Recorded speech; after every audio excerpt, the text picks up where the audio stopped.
The family that pushes drugs together goes to jail forever. Arestado ang anak, kapatid at kaibigan ng napatay na drug suspect sa Maynila.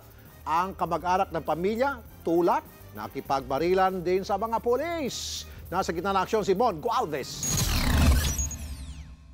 Dito sa Sampaloc, Maynila, nagtapos ang buhay ni Ricardo Garcia alias Julius. Sa tabi niya, nagkalat ang 6 na pakete ng hinihinalang shabu, 2 baril, peking police ID, cellphone at marked money. Ayon sa mga pulis, biglang nagpaputok ng baril ang sospek nang makatunog sa kanyang mga katransaksyon. Tumulong pa ang kinakasama at iba pang mga kaanak ni Garcia.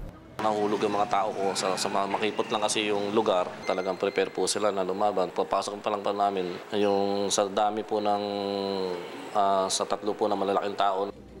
Natigil lamang ang grupo nang mapatay si Garcia at masugatan ng kalibin nito.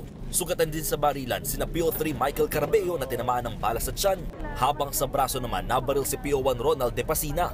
Nagpapagaling na sila sa UST Hospital. Arestado naman ang anak, kapatid at kaibigan ng sospek.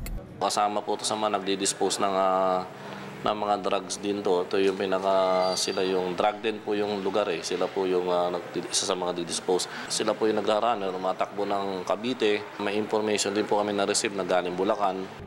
Naharap sa kasong paglabag sa Comprehensive Dangerous Drugs Act ang 4 na naaresto. Umaaksyon! Mon Gualvez, News 5.